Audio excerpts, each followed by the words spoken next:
அட்டகாசமான சுவையில் ஒரு அவியல் ரெசிபி தாங்க நம்ம இன்றைக்கி பார்க்க போகிறோம். நாகர்கோவில் ஸ்பெஷல் அவியல் இது. ரொம்பவே ஹெல்த்தியாகவும் டேஸ்டியாகவும் இருக்கும். கண்டிப்பாக ஒரு முறை ட்ரை பண்ணி பாருங்கள். வீடியோக்கு ஒரு லைக் கொடுத்துட்டு வாங்க, எப்படி செய்யுதுன்னு பார்க்கலாம். ஒரு பேனில் ஒரு கேரட்டை இது போல் நீளமாக நறுக்கி சேர்த்துக்கோங்க. இது கூடவே ஒரு கப் அளவுக்கு பீன்ஸையும் இது போல் நீளமாக நறுக்கி சேர்த்துக்கோங்க. வெள்ளை பூசணி சேர்த்துருக்கேன். இது கூட முருங்கைக்காய் சேர்த்துக்கோங்க. உருளைக்கிழங்கு சேர்த்துக்கோங்க. கோவக்காய் சேர்த்துக்கோங்க. இது ஆப்ஷனல் தான், எனக்கு பிடிக்குன்றதெல்லாம் சேர்த்துருக்கேன். அடுத்ததாக வாழைக்காய் சேர்த்துக்கோங்க. 2 கத்திரிக்காவையும் இது போல் நீளமாக நறுக்கி சேர்த்துக்கோங்க. இது கூட 1/2 டீஸ்பூன் அளவுக்கு உப்பு சேர்த்துட்டு 1/4 டீஸ்பூன் அளவுக்கு மஞ்சள் தூள் சேர்த்துக்கோங்க. 1 டீஸ்பூன் அளவுக்கு தேங்காய் எண்ணெய். இந்த ரெசிபிக்கு கண்டிப்பாக தேங்காய் எண்ணெய் சேர்த்திங்கன்னா தாங்க நல்லாயிருக்கும். அடுத்ததாக காய்கறி வெந்து வரதுக்காக 1/2 கப் அளவுக்கு தண்ணி சேர்த்துக்கோங்க. அதிகமாக சேர்க்க வேண்டாம். நம்ம சேர்த்துருக்க எல்லா காயுமே சீக்கிரமாக வெந்து வந்துடும், கோவக்காயை தவிர. கோவக்காயும் இந்த 5 நிமிஷத்தில் நம்ம வேக வைக்கும் போதே நல்லா வெந்து வந்துடும். இப்போ நல்லா இது கலந்து விட்டுக்கோங்க. மிதமான தீயில வச்சுட்டு நல்லா கலந்து விட்டுட்டு, இப்போ இது கூடவே ஒரு 1/2 டீஸ்பூன் அளவுக்கு மிளகாய்த்தூள், வெறும் மிளகாய்த்தூள் சேர்த்துக்கோங்க. நம்ம பச்சை மிளகாயும் அரைச்சி சேர்க்க போகிறோம், அதனால தான் இப்போ மிளகாய்த்தூளை கம்மியாக சேர்த்துருக்கோம். சேர்த்துட்டு கலந்து விட்டு மூடி வச்சுடுங்க. மிதமான தீயில் ஒரு 5 நிமிஷம் நல்லா வெந்து வரட்டும். அதுக்குள்ளே நம்ம ஒரு மசாலா அரைச்சிக்கலாம். மிக்ஸி ஜாரில் 1/4 கப் அளவுக்கு தேங்காய் சேர்த்துக்கோங்க.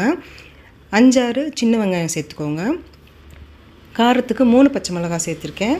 1/2 டீஸ்பூன் அளவுக்கு சீரகம் சேர்த்துக்கோங்க. 1/4 டீஸ்பூனுக்கும் கம்மியாக கடுகு சேர்த்துக்கோங்க. டேஸ்ட்டு சூப்பராக வரும். இது கூட கொஞ்சமாக கருவேப்பிலை சேர்த்துட்டு நல்லா கொரகொரப்பாக இது போல் அரைச்சி எடுத்துக்கோங்க. நல்ல பேஸ்ட்டாக அரைச்சிடாதீங்க. இது போல் கொரகொரப்பாக தண்ணி எதுவும் சேர்க்காமல் அரைச்சி எடுத்துக்கோங்க. இப்போது காய்கறி வெந்துருச்சா பார்க்கலாம். 5 நிமிஷம் ஆகிடுச்சு.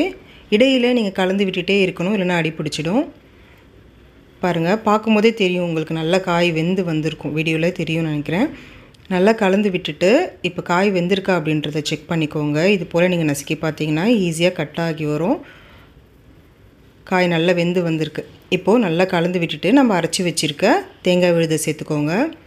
சேர்த்துட்டு இது கூடவே புளிப்பு இல்லாத தயிர் 2 டேபிள் ஸ்பூன் அளவுக்கு சேர்த்துருக்கேன். சேர்த்துட்டு நல்லா கலந்து விட்டுக்கோங்க. இதில் நீங்கள் இன்னும் உங்களுக்கு பிடிச்சமான காய்கறிலாம் சேர்த்துக்கலாம். கருணக்கிழங்கு சேர்த்துக்கலாம், அவரைக்காய் சேர்த்துக்கலாம். உங்களுக்கு பிடிச்சமான காய் எது வேணுனாலும் நீங்கள் இதில் சேர்த்து அவியல் செய்யலாங்க. இப்போ இது நல்லா கலந்து விட்டு மூடி வச்சுடுங்க. மிதமான தீயில் ஒரு 2 நிமிஷம் போல் மட்டும் வெந்து வந்துச்சுன்னா போதும். இப்போ 2 நிமிஷம் ஆகிடுச்சு.